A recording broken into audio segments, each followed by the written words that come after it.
Welcome to R.S.V.P. Listen to the show at your own risk. We will be discussing all taboo subjects like religion, sex, violence, and even politics.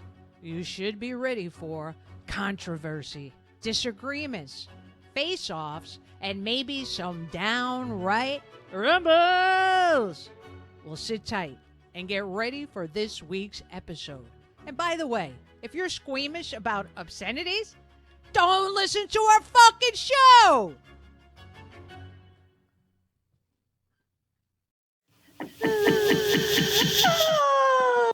Hello, love. Hey, love, how are you doing today? Oh, good, except for everybody's echoing, John. Everybody's echoing. Yeah, well, you're echoing, actually. I'm not. Woo, woo, woo, woo. I'm Diane Daniels, and I'm talking to you in an echo outside of Tampa, Florida, where it's a beautiful day, 80-something degrees. And now I'm going to turn it over and introduce my beautiful, sexy, sultry co-host, Bernadette Desmond. Hey, Bernie. Good morning, love. How are we? Beautiful. Huh? Beautiful. We're fantastic. You're fantastic. Me too. Well, I mean, right. You can see the fire. Can you see the fire behind me? So, yeah, while you're sweating it up over there, I'm sweating it in here. It's like being a little sweat tent, really. Yeah, I'm loving it, though. It's cool outside. It's cool outside. Yeah. It's really weird how it could be hot here and you're cold there. Yeah, I know. But, opposite sides of the coin and all that kind of stuff, right? Opposite sides. There you go. Opposite sides. At least I what know we you're work not out in the other day, Antarctica. you were what, 14,000 miles away from me? Yeah. Is it 14,000 kilometers or something or rather? We changed the kilometers to the miles and we're like over 14,000 miles away. Yeah, I know. Yeah. And look at us That's talking right. the way we do. Hey, like we're just sitting here opposite each other, having a little vino in the and midst a of a cuppa. quarantine.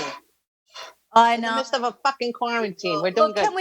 can we get through a show without the C word? Not Rona? yet. Not yet. I don't know. In a couple of months we will. Oh, Well, we got a great show today, right, Bern? Yep. I'm excited about today's show because, we've got someone amazing that we're going to be talking to that's probably, we're amazing too, but he's amazing as well. So we're all going to be amazing together, right? But I'm really excited. We're all going to be amazing.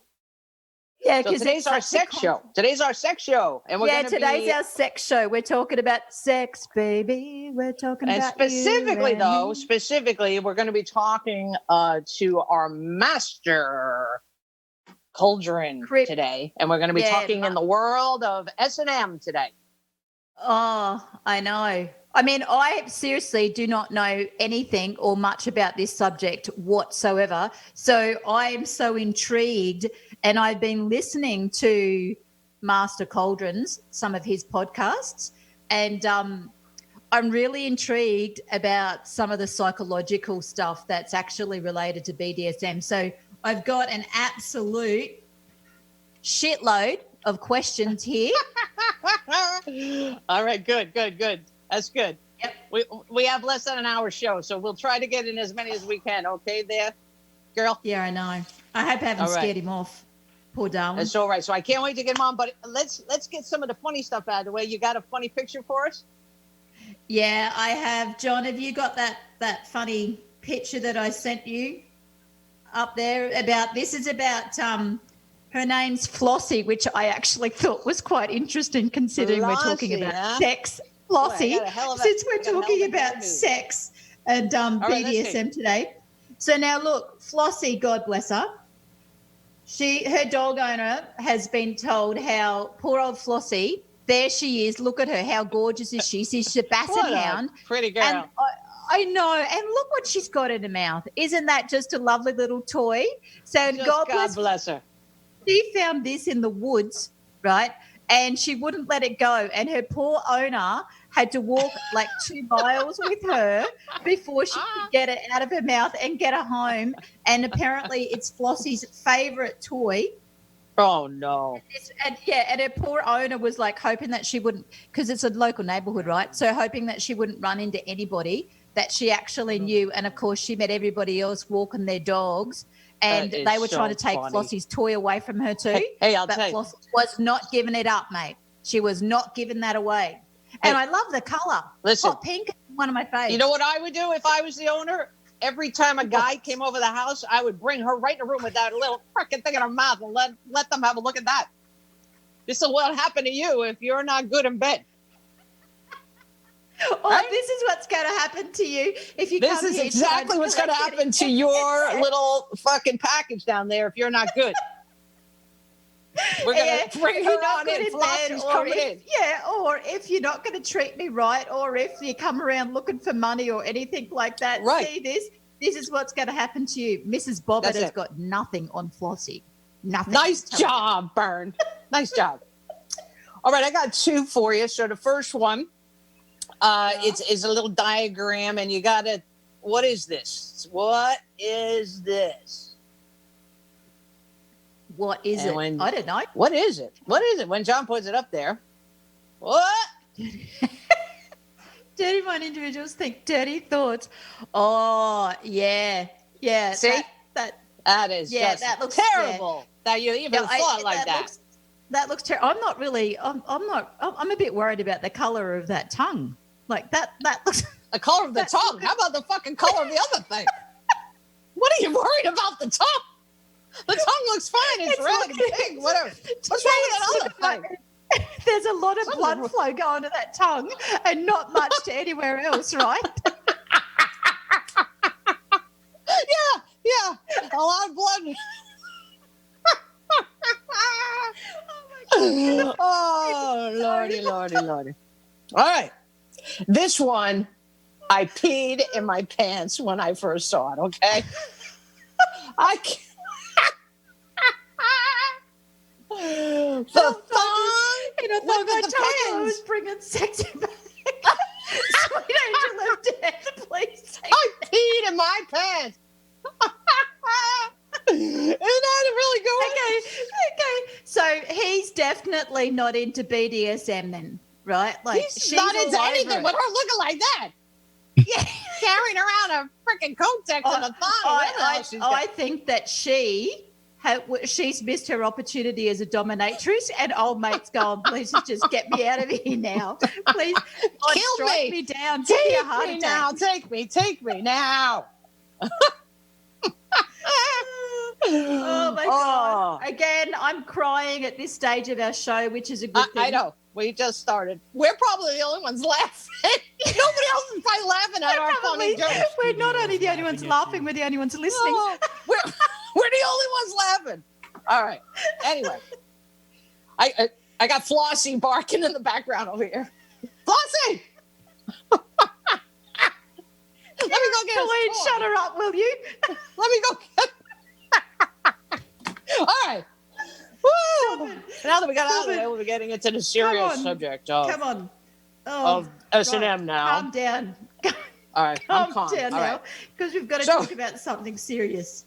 All right, people. Let me introduce to you a very good friend of mine who is the master cauldron. How good? He is the master. Okay.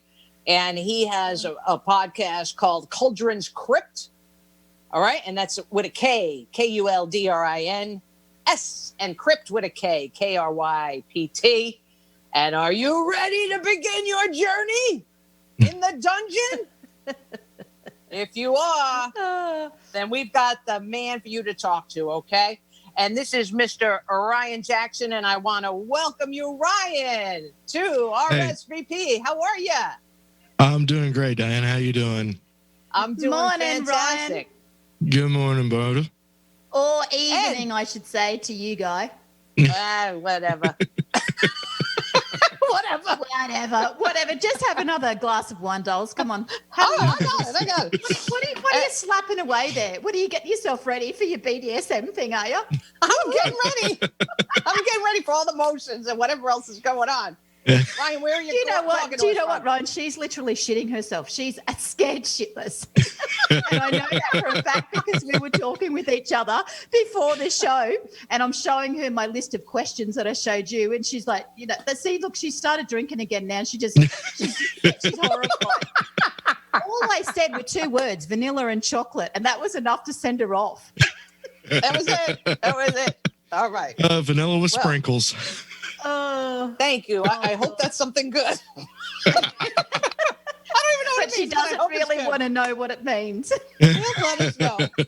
Ryan, we have got a million questions for you. Okay, so we appreciate so much you coming on the show today to help answer some of these questions. Because when you don't have the knowledge, it becomes ignorance, and people see things on TV and they read things in the papers and in magazines, and they just form their own stupid ass opinions, and they don't even know what the hell they're talking about. So we said, let's get the man on the show that knows what's going on, and he'll answer the questions for us so we know exactly what's going on. And I know there's going to be thousands upon thousands of people that need some of these questions answered. So we really appreciate you taking the time to do this for us. I'm grateful. That's why I started the show, was to help educate people, especially with 50 Shades and all the abuse that come out of that. It just become, the BDSM community become a resting place and a temporary haven for abusers. And as somebody who's been in it 25 years now, I just wanted to do something to try to educate all these new people coming in. Well, So we really thank I'm really you for happy doing to that. be You've been here. doing it a long time. How long you been doing the show? 3.5 years. That's amazing.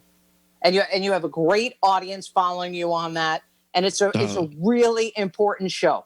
Okay, for people that are into the BDSM community, and for people who don't know anything about it, even if they're not interested, they should listen so they have some knowledge about what's going on, so they're not so freaking ignorant, right?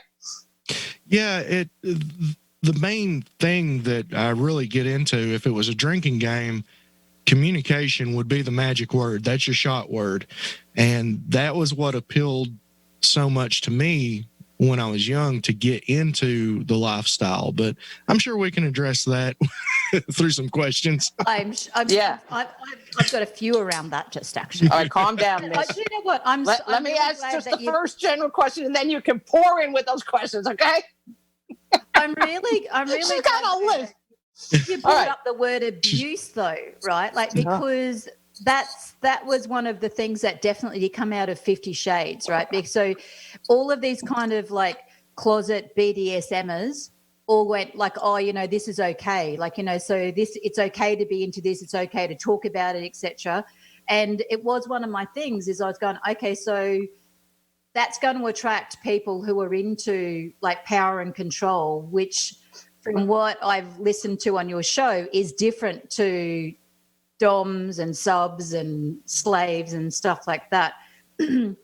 One of the things that you always say when you intro your show is submission is not about authority or obedience. It's about relationships of love and respect, by a guy called Paul Young, right? Yes. Yeah. Who is actually a Christian author. Yeah. Right. And then I looked up like the meaning of submission, right? And it goes, the action of accepting or yielding to a superior force or to the will or authority of another person. And then the meaning of dominate is having power or influence over others. So my question is how do you take those meanings of submission and dominance, like, when you just look at them and their meanings there, and translate that into having an equal, honest, open, loving, respectful relationship in the BDSM community? Well, everybody has traits within them that are dominant or submissive. You meet people and say, oh, well, they're a natural born leader. And as a business owner, you have employees that low performing, mid performing, high performing. And a lot of those mid-performing people that don't have any plans of moving up in the company, they're very happy with where they are. They like the rules to be lined out for them. This is the way the job goes. And they enjoy the teamwork and the doing, and they're completely satisfied in that. That would be a translation to the submissive world. They need the rules and they need the consequences when things are, whether it's a punishment like a spanking or sitting in the corner writing, I will not be disrespectful 1,000 times, or, whatever the case may be. Everybody has some sort of dom sub side to them. There's been all kinds of studies done by major universities. I know Harvard, Yale, UCLA did one on the characteristics of submissive and dominance within people, and they found that about 80% of people are switches. So they have Oh my God, that was one of my okay, I can questions. take The hell is charge a if I sticker? need to, or I can let it go, and I can take commands from people. And then there's the 20% of people who are 100% dominant or 100% submissive, where, I have to be in charge. And you hope that when you meet one of these dominant people, their form of being in charge is wanting you to better yourself. And that's a big part of it for me. I love to teach. I'm a teacher at heart and a leader, and to take somebody, especially with my psychology background, and help them to shape and mold their life in a way that is healthier for them when they want to do it. And that's the key there, is they want to do it. It is all 100% negotiated. Nothing happens without the consent of all who are involved. I'm so confused already. All right, Did so you see her- all right, did so you wait, see her all right, so starting like to you're rock? saying, so everybody has these characteristics where they would be more dominant or more submissive, correct? Yes. Okay, so I would feel that I'm definitely a more dominant personality. I would agree. Okay, I'm glad, but I don't want to, and I don't even know where that goes yet because we haven't even gotten into it. But I don't want to have a. I don't even know how to say this part. In a sexual, I'm trying. In a sexual situation, I don't want to inflict pain on someone. I don't want someone inflicting pain on me. I don't want to do that. Well, and that's one of the big misconceptions, is that it's all about sex or it's all about pain. It's absolutely not all about that. Another big thing that I say is, it's your BDSM, you make it yours. Just, we like to, most of us enjoy the hurt, not the harm. And the big difference there is the hurt would be, and this is getting into the S&M side. Most people have felt a pain that they've enjoyed. You run a real hot bath, you have your glass of wine, and when you go, you stick your toe in, and it's just a little bit too warm, and it sends those shivers up your spine. But then your body accepts it, and you just sink on down into the water, and it hurts so good. That is a good explanation of the pain side of it. But no, not everybody is about the sexual domination or submission or the physical pain of it. It may just be guiding and directing. I don't really do long distance relationships, but I have a friend that lives in Ohio. I'm in Tennessee. I'm a heterosexual male, very cisgender, and he called me and said, "Hey, can you be my dominant?" And I'm okay. He's in grad school to become a teacher. He's English studies. And he still had a lot of the childlike behavior with him because he was quite spoiled, and he just wanted me to set up consequences. Okay, if you don't study this long throughout the day, if you have more than 2 drinks on a Friday or Saturday night, then there's going to be certain consequences that goes along with it. That's going to add to his stress level. Yeah. So did you set the rules for him?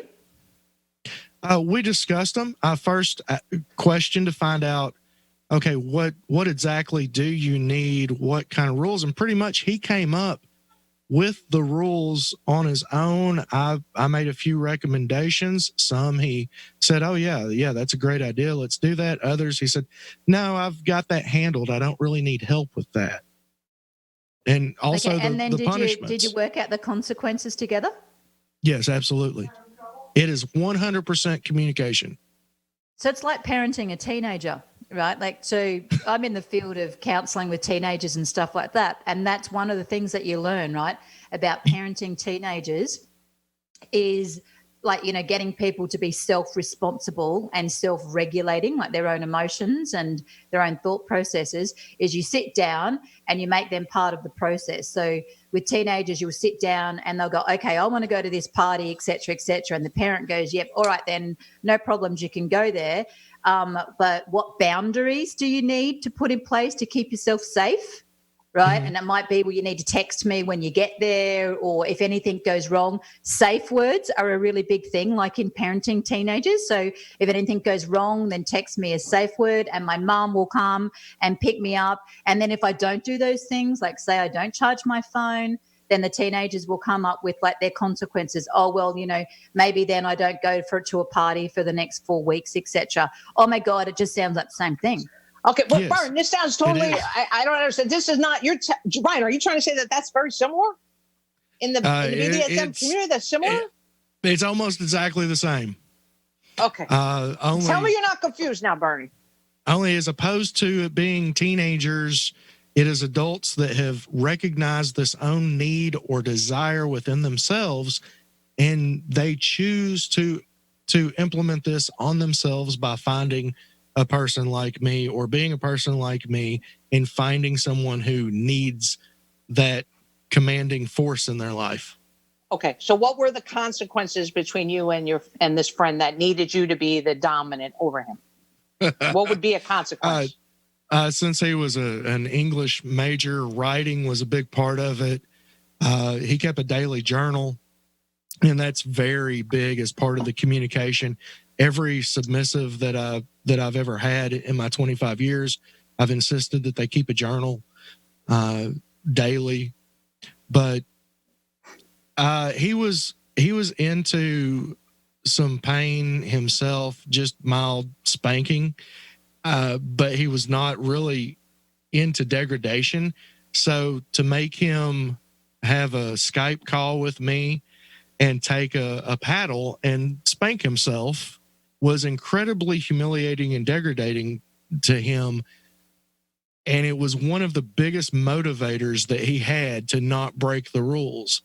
And he only did it once. And he's like, hey, I'm glad that you recommended that, because yeah, that's going to be the one thing to keep me on track. And now he has his master's. He's looking into PhD programs. He's teaching at a college, and yeah, he's matured in a year and a half. He went from this spoiled little 23-year-old to this very mature man. And I'm very proud of him. How did you know he broke the rules? Open and honest communication. Yeah, you got to have just honesty, I would assume there. Yeah, he admitted to it. So that, and he called me drunk. Yeah. He wouldn't get drunk off of 2 beers. Yeah, that sounds all like right. so. Let's just get right into the sex part. Let's get into the sex. Okay? You dirty bird. I know that's what everybody wants. I can hear it. I can feel it. All You're right, such that's a very buddy, important Bogan. part. Ryan, you can have it on 15 times and not cover everything, you know? So, Bernie, you got a sex question or what?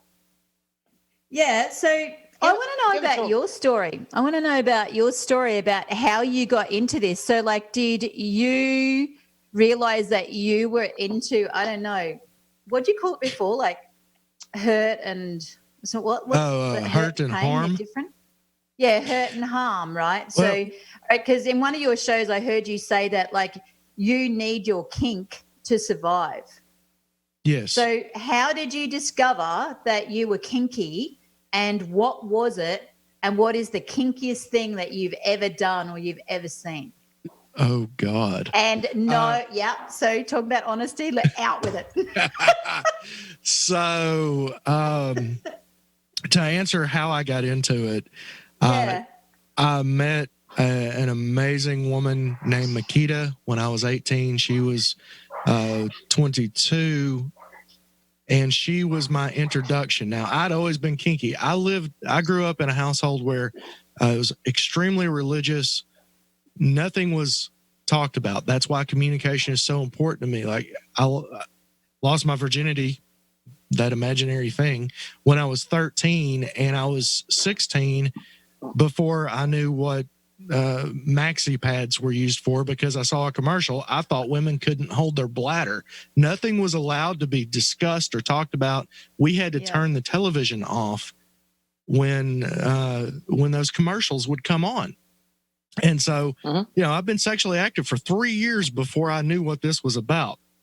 And so I meet her, and the world just opened up, and it was like coming home for me. It's like all these fantasies and things that I've thought about, that I've basically mentally destroyed myself for being into because of that religious childhood, were opened up and accepted and okay. And then I found out that pretty much everybody has these things. Roughly 1% to 2% of the entire world does not have some kind of kink, and they're completely asexual. So, yeah, that acceptance was So key she to me. Introduced something to you. What did she do? What was the first experience? What was my first experience? Like, what was her first experience with Makita that kind of opened your eyes to, like, oh, this is, you were having sex 3 years, but what was something that was different that brought you into that world? She asked me to bite her, claw her, and spank her during sex. Okay, and what was your first reaction to that? Yeah.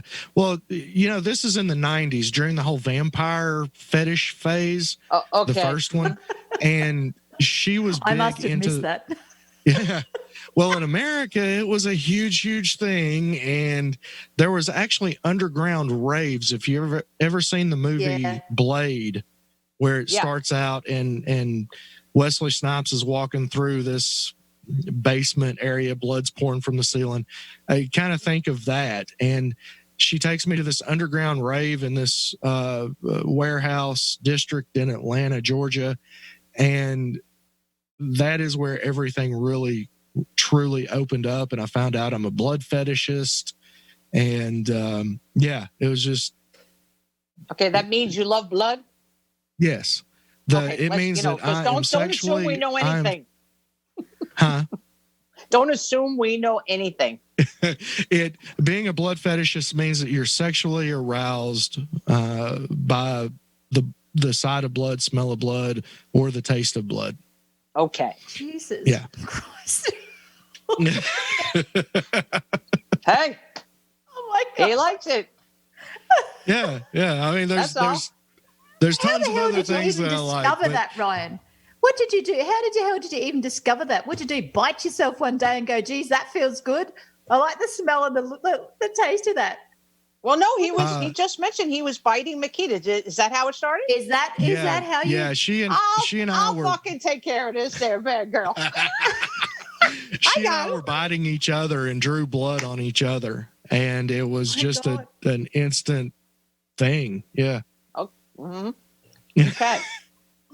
So that was your first experience, and you did something together. Yeah, but I want to get to the kinkiest thing you've ever done. I mean, my God, just hearing you say that you got a blood fetish. Now I'm a bit scared. But anyway, off you go. The kinkiest thing that I've ever done, that is a very, very difficult question, because I mean, I know. For some people, saying like a threesome is the kinkiest thing. I mean, those are countless orgies, sex on the roof of a Checkers drive-through restaurant in Calhoun, Georgia, in the middle of the day, 3:30 in the afternoon. Nice. Yeah. There's some people would consider that I've been in porn the kinkiest thing. It's just incredibly difficult to say at this point of my life. There's no one thing that sticks out. A lot, Bern. He's done too much. We can do a whole show from your perspective. Because And what did you actually do? None of this generalization. You had an orgy on the top of some roof somewhere, right? I mean, you know, the Romans have been doing that for centuries. Yeah, thousands of years. Yeah.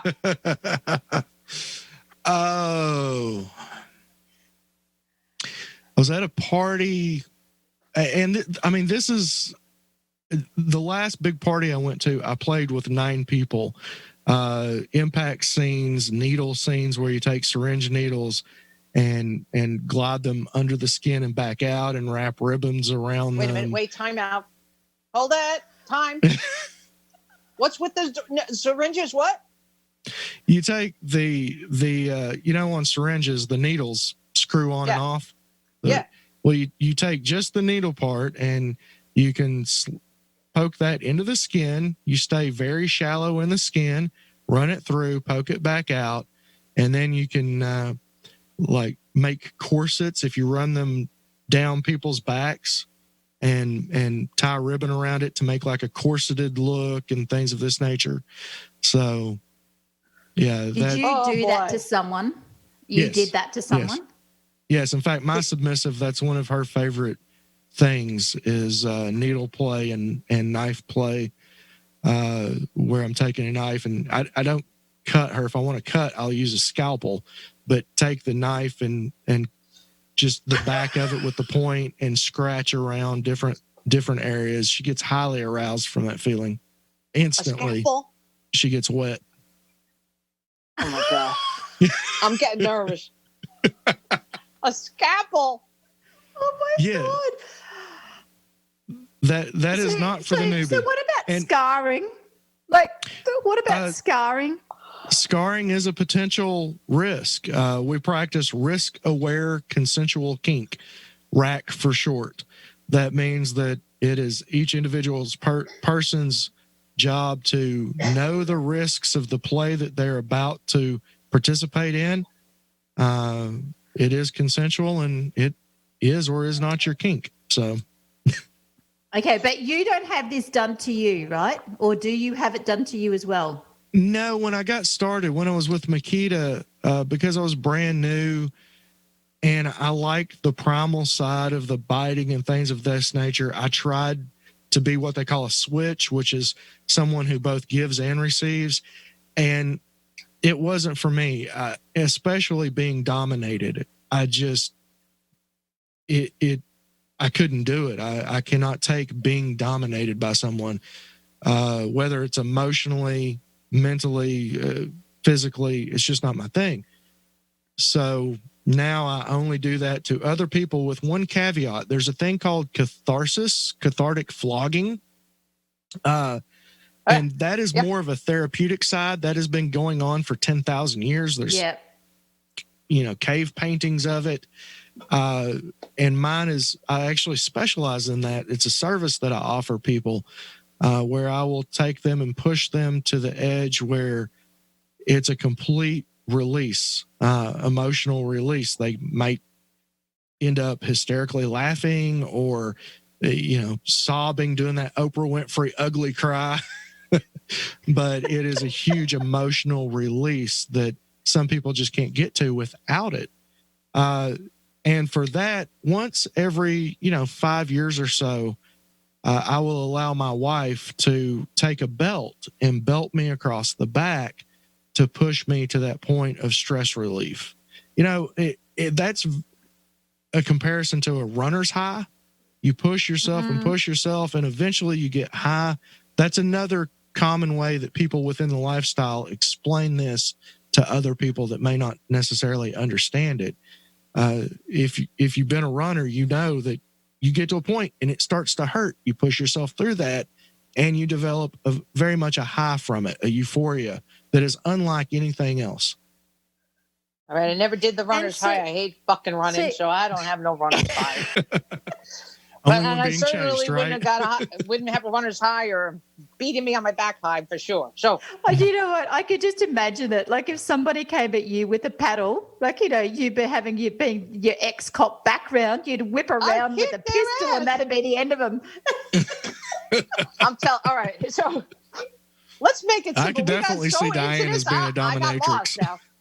What are you saying? She's What? what, love? Hey, so Ryan, so is your wife like a slave or a submissive? Is she a dom? Like how does this work? Like, do you have slaves that live with you and like she's there and like what the fuck? How does that go? The family dynamics. What's going on? And what about the dog? Do you have a Flossie or what? She you is have a a Flossie? very, very dominant woman. She's a And- dominant woman. Okay. Yes, she's a very dominant woman. Which is funny because a lot of times that doesn't work. People ask us all the time, how do two dominant people have such a healthy relationship? And again, that just goes back to communication. But she has a few people that she'll beat on from time to time. She's not into the sexual side of it. Her main kink is being a voyeur. She absolutely loves to watch me play. She loves to watch me, whatever kind of play or anybody else playing, she loves to watch, but especially me. It's a kinky little threesome if I'm at a party flogging somebody or whatever, and she can kind of sit off to the side and just watch. Nothing turns her on more. And she gets high from it. So let me ask you something. All right, I got that part. I totally understand about the voyeurism. I've arrested a lot of those people. Okay. Now, because it is, unfortunately, it is against the law, and it is. Do you have sex with your wife? Do I have sex with my wife? Yes. Yes. Okay. Yes. And it doesn't involve any of the S&M or bondage? No. Okay. Occasionally, it's more what we call primal sex. There's both of us are completely free and unleashed, and we will get growly and scratchy and bitey with each other. Sometimes we will really get into the moment and pretty much wrestle for who's going to be on top. It can be a fight. It's fucking. It's dirty and nasty and smelly and sweaty and beautiful. And then there's times where it's just completely loving and it's making love instead of fucking. So, yeah. Okay. All right. And does she like to be, I heard you saying she likes to watch you in whatever things you're doing. Does she ever want to participate in sex with you and someone else? It's happened twice. But she's very straight, and basically the time that she done it, it was just for me. It was like a birthday present kind of thing. I gotcha. Yeah. Okay. I gotcha. And she's okay with you having sex with other people? Yeah, she loves to watch it. Okay. I'm just making sure I got that right. Okay. Because she's worried. Now, how about the other way? How about the other way? Can she have sex with other people? I'm sorry? Can she have sex with other people? She can. She doesn't choose to. Okay. You're okay with that if she wanted to? Yes. Yeah. It's what's good for the goose is good for the gander, right? Gotcha. Or at least it should be. Yeah. Okay. But yeah, no, at this point, she hasn't chosen to. We've been together 19 years now. So. Wow. Do you have kids? Every Wednesday night we have dinner at my submissive's house. Last night or Wednesday night this week I made spaghetti. Week before last there was a big taco bar that we had. Sometimes steaks on the grill or whatever. So, and that's every Wednesday night, just the three of us, so that we can communicate about how things are going and make sure that there's not any jealousies popping up, because it happens from time to time.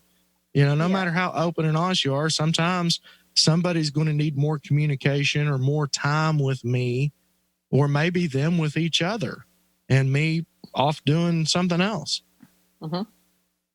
So this is just so exciting. Bernie, if you can even believe this, we've only got 10 minutes left. I know. But so do you do contracts? Like, so are they written contracts? Are they verbal contracts? Like, I mean, I've I've listened to your podcast. There's a lot of contractual issues. Yes. That is a touchy subject. There I are like touchy contracts. subjects. I have a contract with my submissive that lines everything out. It's in writing, but according to an attorney Lady Still, she is, as far as we know, the only out, open, proud, practicing BDSM lawyer. She's in Atlanta, Georgia. She says, don't do written contracts because that's what the courts can call evidence, because what we do is still majorly against the law. It's going to take a while for the laws to catch up to the medical and the psych community, which has basically, as far as psychology goes, with the release of the DSM-5, it's no longer a diagnosable mental illness to participate in BDSM. Whereas prior to that, it was. Now, the one caveat that it lays out is it's fine. It's considered safe and sane as long as it doesn't interfere with your activities of daily living or impose onto other people. So you thank God for the What's National the realities Coalition. of that? What's the realities of it? Like, because that was one of my other questions too, is do you keep both of these worlds separate or do they bleed into each other? Because to me, like, there's lots of words like roles and plays and scenes. So it's kind of like you're on a stage and you're in a theatre, and even like you're taking on an alter ego, like, you know, Mistress Barbie, you know, her real name's Barbara, but she's actually identifies as Barbie, like Mistress Barbie, etc. I mean, you know, yourself, like Master Crip. So it's almost like you got these psychologically alter egos and you're putting yourself into this play. So, you know, we all know with actors, sometimes they get affected because like they take on their persona in a film and it leaches into their own life. Well, that, like with the parachuting community, that's called a cutaway, where somebody loses all reality and that's all they are. Most people have others around them that will keep them in check and prevent that from happening. But the thing about it is yes, I'm the dominant. I tell Mayfair, which is my submissive, I tell her what to do, where to go, what to eat, from time to time, if that was part of it. But ultimately, she has power. You know, she has the same power that I have. She chooses to participate at any point, like you were talking about with raising teenagers. She has the power of the safe word, and so do I. So at any moment, we can call it and we have a check-in. That is where we are on completely equal ground. It is all the dominant and submissive is gone away. It is one human being discussing as an adult with another human being. So the risk of that, you know, people will keep you in check. There's a very huge community. Now, most people are not like me. I am out. I am very proud of what I do. I'm a public figure. I go around the U.S. doing my show at conventions, and I do some teaching and demonstrations. Most people, unfortunately, can't do that for fear of persecution or loss of job. It's you know, and that's very real, right? Yes, like that's still very real for. So to a big extent, it's still like this whole underground thing. Yeah, I mean, there's no laws to protect us yet.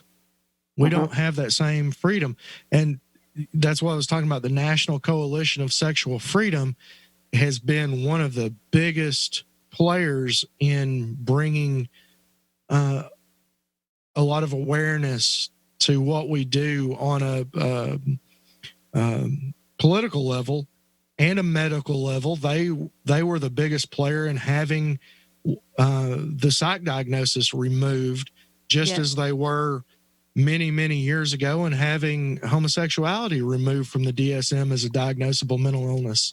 There's a lot of parallels there. A lot of parallels there.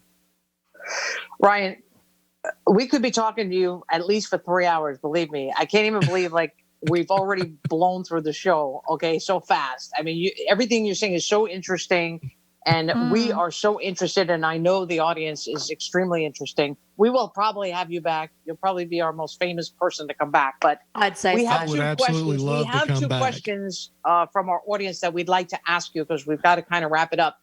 I'll ask one, and then Bernie's got one. So the first one is I got John from Albany, New York, and he wants to know what's the difference between a whip and a flogger. A flogger is a type of whip, technically, unless he's referring to a single tail, which is the traditional, single tail like bull whip or a hybrid whip, snake whip.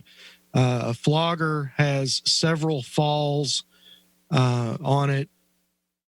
And I wish I was in my play space right now. Unfortunately, I didn't have a chance to get over there and bring my toys. That's okay. But it just has Next several time. falls. They can be made out of anything. But yeah, that's the primary difference. It's a whip. A flogger is considered a type of whip.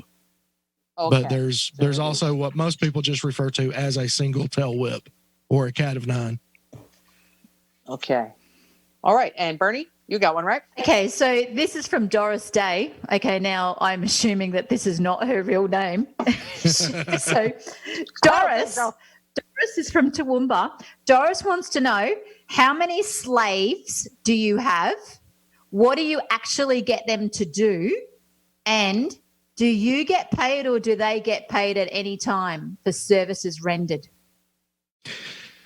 I have one slave, as I said, Mayfair. Yep. I have several play partners that submit to me 10, 15. I don't know because I have such a tight-knit group of people that we all play with. And anytime I'm in a party, like I said, the last time I played with 9 different people. But no, I only have the one slave. There is no payment there. It is a relationship of love and respect. So there's no payment. Now, is she asking, am I a professional dom? Yes. There are people that I will be paid by to top them professionally. The last one was a needle scene, about an hour long, that I did. So. Well, so I think I covered everything. So there's actually like a professional career road journey there where you get paid for teaching people how to do things in a safe way, right? Yes. It's like a career path. Yeah. That's actually what Ryan does on his show. Pretty much is he's really trying to teach people how to be safe. Yeah. In this community, right, Ryan? That is the main thing that I want people to understand. Some of my most popular episodes, other than what is BDSM or dominance and submission, is called Red Flags and Fake Doms.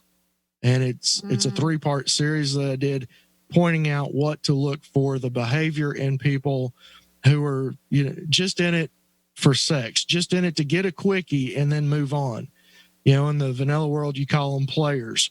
They're just looking for a nut, and they're abusive, unless they're telling you that's the case. But no, these are the assholes that will try to wine you and dine you and romance you and tell you all these things and pick up these titles. I didn't title myself master.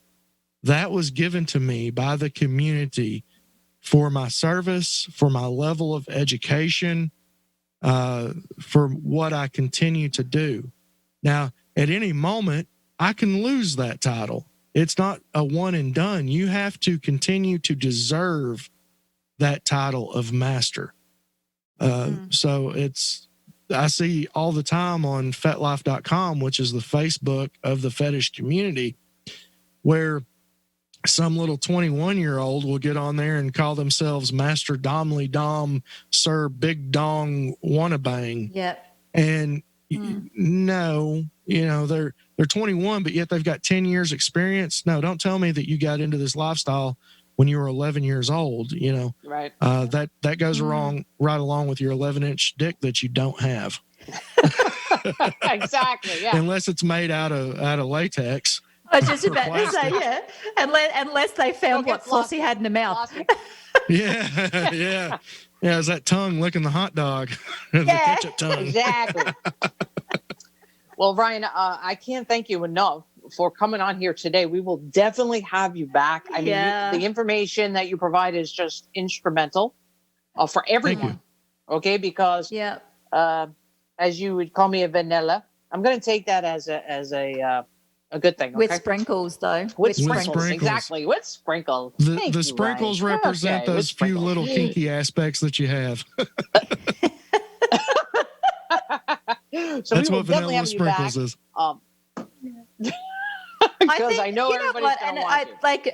I echo Di. Like, I think the work you're doing is really valuable. And I think that from the whole psychological and the whole safety perspective, because I think after 50 Shades, everybody, like I said, kind of thought, oh, well, this is acceptable now and I'm allowed to do this. And I think that's where a lot of the stereotype came from too, about, well, I'm a dom or I'm a slave or I'm a submissive or call me master or whatever it is. And without people really knowing what responsibilities went along with those titles. So I kind of feel the work that you're doing is so valuable because you're really talking a lot about the psychological perspective and the relationship issues that go along with that, and then how to protect yourself and identify somebody who's basically a fraud. And, women/men who are also attracted to perpetrators, like abusive perpetrators from a dominant thing, and they do that, they're attracted to those personality types subconsciously a lot of the times. And I think they can walk blindly into something where someone can take advantage of them if they're unaware. Yeah. Absolutely. Yeah. And again, and I do want to mention, I don't think I brought this up, that I get into a lot of the psychology of it because I have a history working in the psych field. I spent 20 years. I ended my career in the psych field within a psych hospital administration. So it's something that has always been very dear to my heart. And in the vanilla world, I taught psych education classes and wrote a workbook for recovery. So it's not just something that I go into blindly. And if I don't know, that's one of the things. If I don't know for certain, I'm going to tell you, I don't know the answer to this, but let's try to find out together what it is. And then we'll present it when people come to me for coaching or mentorship. Yeah. Well, Ryan, you're going to be back. And I want everybody who'd like to listen to Ryan's show, please go to cauldronscrypt.com. KULDRINS, crypt, KRKY. There you go, RPT.com. And check out his show. You'll find out lots of information. Ryan, we will have you back, and thank you so much for coming on the show. Hey, listen, girl, we gotta spin the wheel because we're going to be ready to go in just a minute. So. Thanks, Ryan. It's been an absolute pleasure, Ryan. And so interesting. Thank you both. Right, Can't wait to come back. I got the wheel. Look, I can't see the bloody wheel. Get it in the frame, woman. I'm working on it. I'm working Move yourself over. Oh, it's a cracker. I love it. Spin that, baby. Oh, my God. Look at the size of that arrow. That looks a bit BDSM-like to me already. It's a bit All right, you ready? I'm ready. Let me just spin the fucker, Spin it, woman. Spin it. Woo! Okay, so for everybody watching, this is like what our topic's going to be for our next show, which is going to be in a week's time. And she's spinning away because we don't want to be double. Oh, you ain't going to believe this. It's wild, baby. Wild. It's a wild card. It's wild. You get to pick wild. It's wild. Yeah. Okay, so we got a wild card. So next week, it's a complete mother effing surprise, everybody. So we're going to bring up a damn good topic. And Bernadette's going to pick it. It's her week. So she's going to pick a wild-ass topic. We'll put it on the Facebook page. Please come and see us on the Facebook page. It's R.S.V.P. Podcast. Check us out on Facebook. Send us an email to talk@rsvppodcast.com if you have any questions or if you want to know any topics or questions for Ryan. we'll be sure to get them out to you. Right there, sweetie. Yeah. Hey, and you got the email and everything right this week. My God, we are I know. moving in the. I am so sorry, everybody. I'm drinking No, too she's much. not I guess. really. She's not really. Is she? Pick up your wine Let me again, keep Dulce. drinking. Let me keep drinking. Yeah, keep drinking. How? Hey, look, we're in quarantine. interesting- How bloody interesting was that? I had so many more questions, though. I just didn't We even could have get gone on to. for 3 hours. 3 hours. Oh, even the whole psychology side of it too, because I knew Jesus about his Christ. background. He's awesome. He's such a psychology. good guy. Okay. He's just trying to keep everybody safe. There's no judgment here, people. Okay. We told you. No, We're going to talk about it. We're going to bring it all out, but we're not judgmental people. Okay. If you're No, not we're hurting not. me or my co-host No. Bernie or anybody else, we don't give a shit what the hell you're doing. Okay. no, and and loving and respecting people's opinions, like that's Ryan's world, and that's the world that's he in, and him and his wife. I mean, like, what an amazing relationship him and his wife have got to have. Honestly, amazing. They have an amazing relationship. Exactly. Yeah, I mean, I don't know how I would go with doing something like that myself, but it's not really my thing. But also too, I have to say I've not really explored it. The only actual experience I've had with that, right, and this is a frigging true story.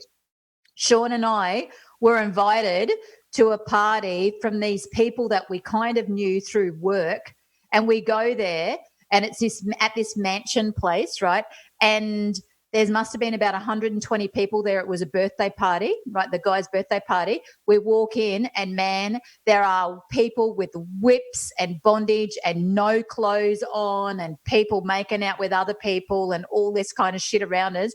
And honestly, I was absolutely scared shitless. But people were just standing there, standing there with absolutely nothing on at all, just having normal conversations like we were talking about, what movie I would we're never be see. without my clothes on, but I can tell you what, I love kissing. It's my favorite thing in the whole world. I am the best fucking kisser. So I love kissing everybody.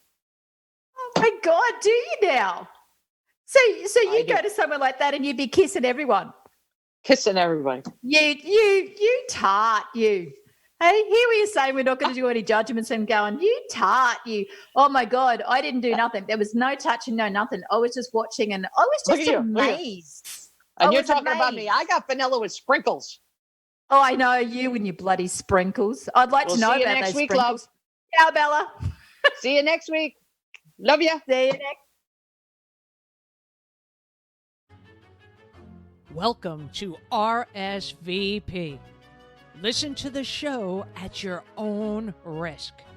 We will be discussing all taboo subjects like religion, sex, violence, and even politics.